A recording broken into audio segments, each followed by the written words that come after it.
Hola, muy buenas noches. Mi nombre es Mónica Rosell, soy estudiante del segundo ciclo del doctorado de Derecho de la Universidad Nacional Mayor de San Marcos, y esta es una asignación para el curso de Derecho Constitucional y Convencional con la doctora Krupskaya Ugarte. Es un placer estar con ustedes. Se me ha encargado el día de hoy conversar acerca de un caso que fue sentenciado hace apenas poco tiempo, en el 2020, sobre una asociación de pueblos indígenas ubicados en la provincia de Salta, en el límite norte de, de Argentina, con Bolivia y Uruguay. Este proyecto se da en la Cátedra de Derechos Humanos y Internacional Público de la Facultad de Derecho de la misma universidad. Y bueno, tengo el placer de compartir con ustedes algunas ideas que espero encuentren interesantes. La Asociación de Pueblos es la Cata Honjat, Nuestra Tierra, así la vamos a llamar. Esa es la traducción de la lengua indígena. Ellos estuvieron luchando por más de 35 años a la fecha en que iniciaron la demanda para el reconocimiento de sus territorios ancestrales, ¿no?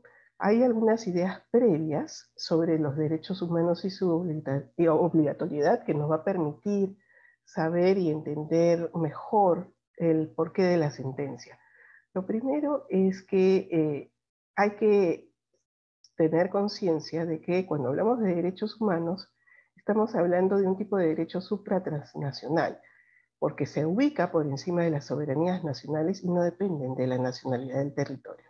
Son inviolables, irrenunciables, imprescriptibles, interdependientes e irreversibles, con efecto erga omnes, esto es, para todo el mundo, sean estas autoridades o sean personas naturales, ¿no? Y todo el Estado está obligado en cualquiera de sus instancias y sus poderes a respetar estos derechos, y todos los ciudadanos, todas las personas humanas gozamos de estos derechos. Entonces no aplica la teoría clásica de la soberanía. El Estado, de hecho, es limitado porque los derechos humanos lo que hacen es definir las relaciones de poder y limitar las estructuras de poder, y tienen la jerarquía de normas constitucionales. Con eso en mente, entonces nos abocamos a este caso de la Asociación Ijacajunjat, Nuestra Tierra, versus Argentina. La sentencia específicamente fue deliberada el 6 de febrero del 2020, y lo que ustedes están viendo aquí en el mapa, en la zona norte, en el límite con Bolivia y Paraguay, estos son los territorios disputados. Son 127 pueblos indígenas, los que ven aquí: Huichi, Iwaja, Comlec, ¿no? Tapiete, son algunos de los más emblemáticos. 643.000 hectáreas aproximadamente en la provincia de Salta en disputa, y lo que reclaman las comunidades es que son territorios ancestrales. Ellos presentan data histórica que acredita la presencia en esos territorios desde antes de 1629, por lo menos, ¿no? Siendo que la presencia criolla fue recién a partir de inicios del siglo XX. Los hechos probados en la sentencia pueden dividirse en realidad en tres o cuatro fases, ¿no? La primera, a partir de 1999, con la dación del decreto 461, que fraccionó estos lotes en disputa, el 14 y el 55, entre las comunidades que estaban poblando la zona a aquel momento, y también a los criollos que ocupaban la zona, ¿no? Hicieron trabajos de mensuras y amojonamiento, y eso fue lo que creó el conflicto. Luego se da el decreto 2609 en 1991, donde el gobierno de Salta decide reconocer la unidad de los lotes 14 y 55 y conferir un título único a favor de las comunidades, para lo cual además se crea la Asociación de Comunidades Aborígenes Lacajonjat, ¿no? Ahí se llegó, tras la creación de una comisión asesora, a asignar 2/3 de los lotes 14 y 55, arreglo que en principio fue aceptado. Ya esto ocurrió hacia 1995. Entre tanto, se inicia la construcción de un puente internacional, pero esta construcción se hace y se culmina sin ninguna consulta previa de las comunidades. En el 2006, avanzando en el tiempo, se dan los resultados de un referéndum que había sido realizado el año inmediato anterior, en el 2005, donde la población refrenda que los lotes deben ser adjudicados a sus actuales ocupantes. Y se llega a un acuerdo con la Gobernación de Salta para reconocer 400.000 de las 635 hectáreas inicialmente reclamadas, ¿no? Y se alcanza un acuerdo también con la Organización de Familias Criollas en el año 2007. En el 2007 en adelante se dan una serie de hechos, como por ejemplo el que la Corte de Justicia de Salta reconoce y dicta fundada la acción de amparo de la Asociación Nuestra Tierra, que inició en el año 2000 para dejar sin efecto el decreto 461, el inicial que había creado toda la disputa.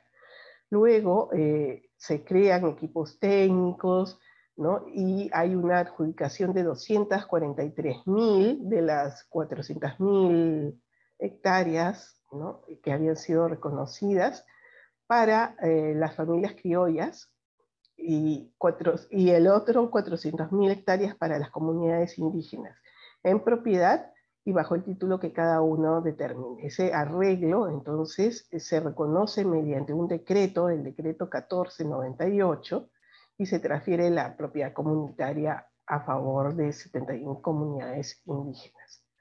A la fecha de la demanda, la implementación de este acuerdo no concluía. Pocas familias criollas habían sido trasladadas y se daban actividades de ganadería y tala ilegal que seguían afectando la forma tradicional de acceso al agua y a los alimentos, ¿no? La posesión de los territorios entonces no era una posesión tranquila, ¿no?, y fuera de interferencias no deseadas. ¿Cuáles fueron los derechos vulnerados? Este es un esquema que les presento que resume lo principal de la sentencia. Pues se basa en el artículo 1, por un lado, que es la obligación de respetar y garantizar los derechos que tienen todos los estados, y el artículo 2, que es de incluir disposiciones de derecho interno que sean, ¿no?, que le den cumplimiento a las sentencias. De allí se deriva el cumplimiento del artículo 21, derecho de propiedad, el derecho a la garantía y a la protección judicial, ¿no?, el derecho de propiedad también nuevamente en relación con disposiciones de derecho interno, los derechos políticos y los derechos económicos y sociales del artículo 26 de la Carta de los Derechos Humanos. Los puntos resolutivos de las sentencias fueron, en cuanto a la propiedad comunitaria y derechos relacionados, ¿no?, se partió del hecho de que no estaba en disputa el derecho de propiedad de las comunidades. Por lo tanto, la pregunta a resolver era si el Estado habría brindado las seguridades jurídicas suficientes para permitir el libre ejercicio y goce de los derechos de propiedad. Y el hecho concluyente es que no se había terminado de concretar esa propiedad comunitaria, y las demarcaciones y la permanencia de terceros subsistían como problemas pendientes. Con eso, la Corte señaló pues que en efecto los estados tienen una obligación especial con relación a los pueblos indígenas, dada su relación con el territorio, que es base de su propia subsistencia, de preservar, proteger y garantizar esa relación con el territorio. Y que si se van a realizar obras o proyectos, pues esto no debe atentar contra su supervivencia y tiene que estar sujeto pues a la consulta previa, una consulta informada y culturalmente adecuada, ¿no? ¿Qué aspectos destacables hay en el razonamiento de la Corte con relación al derecho a la propiedad comunitaria? En primer lugar, la posesión tradicional de las tierras debe ser suficiente título para el reconocimiento oficial de la propiedad. Entonces, basta probar la propiedad inveterada, la posesión inveterada del territorio, para que haya un reconocimiento oficial de la propiedad, lo que va aparejado con el reconocimiento de la personalidad jurídica de las comunidades, que es una condición necesaria para que éstas puedan actuar en derecho y puedan contratar. A ello también acompaña el hecho de que tiene que existir una normativa adecuada que garantice suficientemente el ejercicio de este derecho y lo tutele de manera efectiva. Normativa que tiene como base procesos adecuados de consulta, ¿no? Hay una obligación de abstención por parte del Estado, de abstenerse de realizar actos que interfieran con estas garantías y asimismo de evitar que terceros la afecten, ¿no? Es decir, que si pudiendo hacer algo, el Estado no evita que terceros interfieran con el ejercicio propietario, pues el Estado incurre en responsabilidad, ¿no? En todo caso, la Corte refrenda el hecho de que si es que hay un ejercicio expropiatorio, esto con base en la utilidad pública o el interés social, pues se sujeta a los requisitos de ley y a pagar una indemnización justa y preciada, ¿no? ¿Cuáles son las garantías, entonces, con relación al territorio indígena? Asegurar la participación efectiva de los pueblos y comunidades de conformidad con sus costumbres y tradiciones, ¿no? Con procesos de consulta de buena fe y culturalmente adecuados con el propósito de llegar a un acuerdo. Garantizar además, ¿no?, que todo esto, todas las concesiones se hagan de manera independiente y técnica y que las comunidades se beneficien razonablemente de cualquier plan de expansión o de desarrollo que se lleve a cabo dentro de su territorio. Con base en los hallazgos que ya comenté, entonces la Corte decide pues que el gobierno argentino, el Estado argentino había incumplido el artículo 21 de la Convención en relación a los artículos 8, 25, 1, 1 y 2 de la Carta de los Derechos Humanos, ¿no? En cuanto a los DESCA, los derechos económicos y sociales, bueno, acá la Corte hace una expansión de su doctrina y se refiere en primer lugar al ambiente sano. Habían actividades, como ya referí, de tala ilegal, pero también las familias criollas vivían de la ganadería, habían instalado alambrados que delimitaban los territorios, y todo este tipo de actividades afectaban los bienes ambientales y incidían, como dijo la Corte, en su derecho a la alimentación y el acceso al agua. Hubo una alteración entonces de la forma de vida indígena que lesionaba su identidad cultural porque se trataba de una interferencia no consentida, ¿no? Otro alcance interesante de la Corte es que esta obligación de velar por un ambiente sano no se limita a una adaptación normativa formal, sino que se requiere de otras medidas que hagan efectivos los derechos. En todo caso, el concepto es que el derecho al ambiente sano está incluido en el artículo 26, ¿ya? De ahí se desprende y constituye un interés universal y un derecho fundamental de la existencia de la humanidad. Y quizás desde un punto de vista jurídico también lo concibe como un derecho autónomo. Hasta este momento, bueno, con algunos antecedentes en otros derechos económicos y sociales, pero por primera vez con relación al ambiente sano, la Corte de San José lo declara como un derecho autónomo, es decir, que se cautela su vigencia y su plena efectividad, ya no en conexión con un derecho civil violentado o un derecho político violentado, sino por sí mismo, ¿no?, como un derecho propio. Y esto con base en una opinión consultiva que se había dado en el 2017, la opinión consultiva 23, donde precisamente desarrolla esta idea que luego tangibiliza a través de la jurisprudencia. Interesante el razonamiento en esta parte de la Corte porque utiliza en su razonamiento una serie de principios del derecho ambiental, ¿no?, como el principio precautorio, el principio de prevención, la visión ecosistémica, ¿no?, para terminar diciendo que en realidad cuando estamos hablando de un derecho, un deber de respeto y de garantía de los derechos humanos como el medio ambiente sano, se abarca pues todo tipo de medida jurídica, política, administrativa e incluso cultural, ¿no? Que pueden ser potencialmente generar un hecho ilícito. Entonces hay que tener cuidado con esa expansión, ¿no? Y esa medida holística, esa visión holística que maneja la Corte sobre los alcances de la protección de este derecho.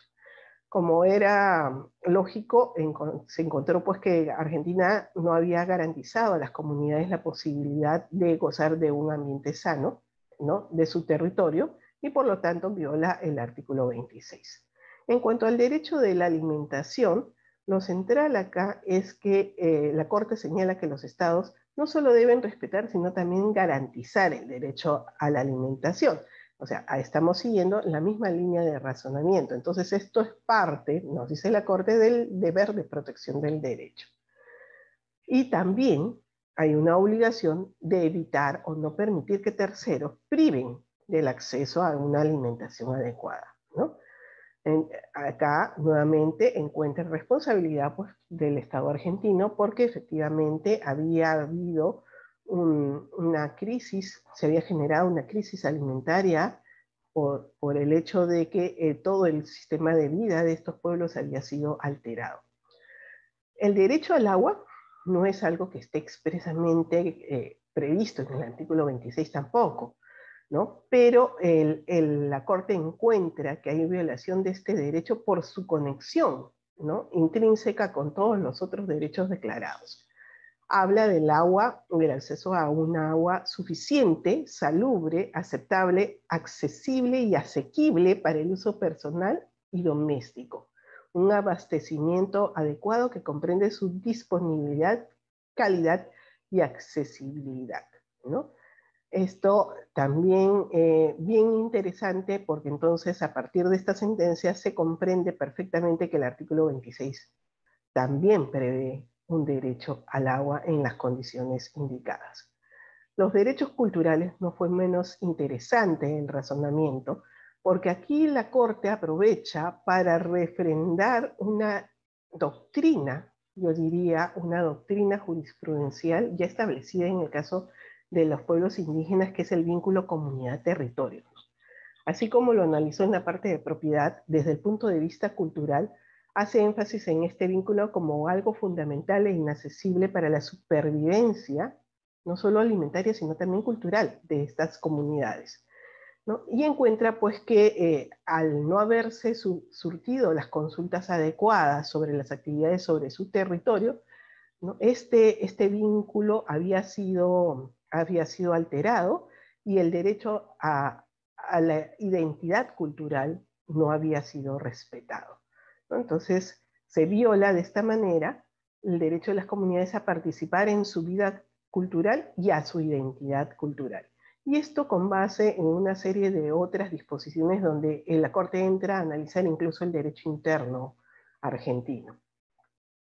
Por último, el derecho a las garantías judiciales, ¿no?, se refieren al plazo razonable. Recordarán ustedes que hubo pues una acción de amparo que tardó varios años en ser resuelta y varios más en ser ejecutada. La ratio de Chirendi de la Corte desarrolla el concepto de debido proceso legal, que es un concepto en el que ha insistido muchísimo, y señala que este no se limita pues a un recurso judicial sencillo, rápido y efectivo, sino que la idea del debido proceso legal supone un verdadero acceso a la justicia, la provisión de recursos efectivos y una respuesta en un plazo razonable. Sobre esto último, un poco aplica el adagio de que la justicia tardía no es justicia, ¿no? Entonces, el hecho de demorar una respuesta más allá de lo razonable, en concepto de la Corte, es una violación en sí misma de un derecho humano. Entonces, se viola pues de esta manera el artículo 8.1 de la Convención en relación con el artículo 1.1, y por lo tanto hay responsabilidad del Estado argentino en este punto. Las reparaciones, en este caso, fueron muy extensas. Cubrieron un abanico de medidas de restitución, de rehabilitación, de satisfacción y garantías de no repetición, además de las medidas pecuniarias. Y esto un poco da la idea de la gravedad de las violaciones de derechos humanos y lo oneroso que resulta para los estados luego tener que asumir la responsabilidad de haber incumplido estos derechos, ¿no? Entonces, por ejemplo, en el caso de la propiedad, hay una carga de delimitar, de marcar y otorgar el título, pero además también hay la carga de remover a las poblaciones que están ocupando el territorio comunitario. Hay una obligación de abstenerse de realizar actividades sin la previa consulta libre e informada, elaborar estudios de acceso para garantizar el agua potable y la alimentación, pero no solamente un estudio, sino formular planes de acción e iniciar su implementación. Además, conservar las aguas y los recursos naturales del bosque para remediar su pérdida y contaminación, ¿no? Y posibilitar pues, el acceso a la alimentación nutricional y culturalmente adecuada, ¿no?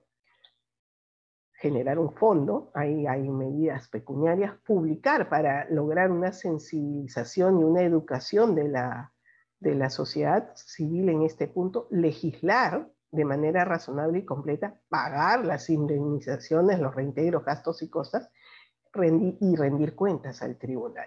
Entonces, como se pueden dar cuenta, hay pues toda una serie, hay un programa de medidas que lo que buscan es efectivizar el fallo de la Corte y no simplemente que este quede pues en buenos deseos, ¿no?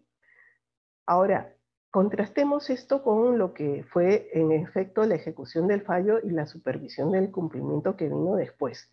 Y para eso hay que partir de reconocer que esto deriva de la obligación de pacta sunt servanda, que está dispuesta en el artículo 27 de la Convención de Viena sobre el derecho de los tratados, y es que uno debe cumplir sus obligaciones convencionales internacionales de buena fe y cumplir las sentencias derivadas de los ordenamientos jurídicos internacionales, pues es una consecuencia de ello, ¿no?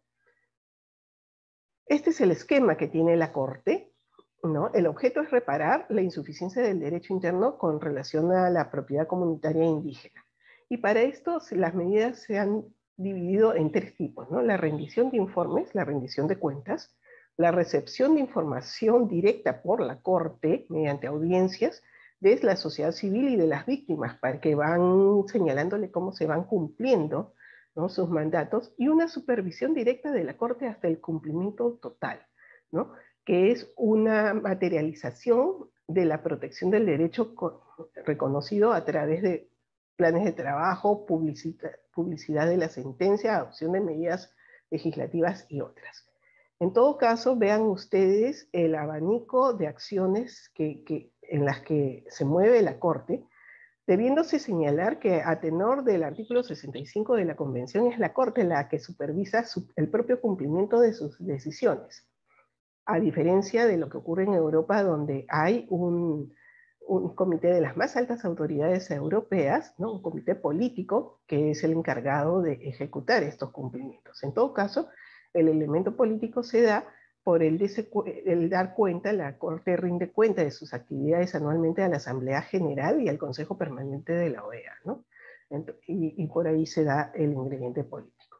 ¿Qué pasó después de la sentencia? En el 2020 hubo una solicitud de interpretación y un punto resolutivo de la sentencia para aclarar que las medidas legislativas o de cualquier otro carácter que se adopten en relación al territorio y al derecho de las comunidades requieren la consulta previa. Entonces, no solamente son los actos legislativos, sino también los actos administrativos y los actos de gestión, ¿no?, los que requieren esta consulta, y la Corte lo aclara así. No hemos podido encontrar un informe de supervisión de cumplimiento de la sentencia, pero sí es que fue la asociación no gubernamental que asesoró a la asociación Nuestra Tierra en esta demanda, publica en diciembre del 2021 su propio informe, ¿no?, y señala que si bien ha habido pues un avance en el reconocimiento de la propiedad con la dación de un decreto, ¿no?, que constituye título único a favor de las empresas, con lo cual se ha brindado mayor seguridad jurídica y ha habido un avance con relación a la situación anterior, su implementación efectiva todavía requiere de una serie de acuerdos que ralentizan, ¿no?, la efectividad del fallo. Hay el desplazamiento de la población criolla, como quiera, que requiere obras de infraestructura, ¿no?, dotación de servicios de seguridad, salud, energía, etcétera, ¿no? También es un traslado que va muy lento y donde la colaboración del Estado es muy poco y poco oportuno. Y hay una falta de alimentos que continúa, pérdida de la biodiversidad que continúa, ¿no?, aunque se ha adoptado un plan de obras para la zona que incluye salud y educación, pero que por la importancia del gasto que ello supone, pues se implementa de manera muy lenta y continúa el proceso. Entonces, como vemos, pese a que la Corte ha buscado la materialización, la efectivización de su fallo, por el lado del Estado, que es el componente llamado a cumplir las demandas, pues hay unas dificultades importantes que por un lado tienen que ver con la parte presupuestal, pero también tienen mucho que ver con la decisión política. Ahora, regresando sobre los DESCAS, que es quizás, en mi opinión, el aspecto más resaltante de este tipo de sentencias, hemos hablado del medio ambiente sano, de la alimentación adecuada, el derecho al agua y a participar en la vida cultural. Se reclamó también en los derechos a la circulación y de residencia, pero esos fueron desestimados por la Corte. En lo que me quiero centrar es en la idea de autonomía de estos derechos y en que son derechos interdependientes y específicos, ¿no? Y eso no hay que perderlo de vista. Ahora, cuando la Corte construye sus sentencias en materia de DESCA, está teniendo como en la mente, ¿no?, una base legal muy amplia que no solamente se limita a la Carta, sino que tiene que ver el conjunto de los instrumentos del sistema interamericano, ¿no?, y asimismo otros instrumentos internacionales relevantes, ¿no? Con este bagaje jurídico en mente y sus propios antecedentes e informes y jurisprudencia, la Corte ha concebido a los derechos económicos y sociales como derechos básicos para que una persona pueda vivir con dignidad. Son condiciones necesarias para vivir con dignidad. Cada uno de ellos interrelacionados, interdependientes e indivisibles, ¿no? Entonces, están conectados con los derechos civiles y políticos, pero también son autónomos y tienen una personalidad propia. Entonces, ahí tenemos el punto de partida del conceptual de la Corte. Metodológicamente, por otro lado, hay 3 pasos de organización de las sentencias de la Corte. El primer paso tiene que ver con la remisión que hace el artículo 26 mismo de la Convención a la Carta de la Organización de los Estados Americanos. Entonces, si es que hay una reclamación de un derecho económico y social, hay que ver si ese derecho está de alguna manera cubierto por las normas económicas sociales sobre educación, ciencia y cultura contenidas en la Carta de la OEA. Ahora, como la Carta de la OEA es un instrumento que está orientado a la creación de una organización internacional, una organización regional en este caso, hay que acudir a los textos auxiliares del sistema interamericano para identificar los derechos que se desprenden de las disposiciones de ese instrumento. Entonces, estos textos auxiliares van a iluminar el alcance y la cobertura del derecho reclamado. El tercer paso es ver cómo es que el Estado se ha comportado en la progresividad de la implementación de estos derechos. Hace parte de la idea de que son derechos progresivos, sí, pero son derechos que tienen que ser no simplemente declarativos, sino que implican la toma de acción, ¿no?, acciones inmediatas, de mediano plazo y de largo plazo, ¿no?, reales, materializables, y eso es lo que va a analizar la Corte. Entonces, tanto las acciones exigibles progresivas como inmediatas son las que contrasta la Corte a la luz de los artículos 1, 2 y 26 de la Convención y de los contenidos de los derechos de los que se trate, ¿no? Y con esto es que determina si hay responsabilidad o no del Estado. Esta metodología ya la utilizó la Corte en casos previos, como el de Paola Albarracín, en una sentencia de fondo, entre otros. Ya casi terminando, quiero referirme a los estándares de la doctrina de la Corte en Derechos Humanos que son reflejados en esta sentencia, ¿no? El primero era la autonomía.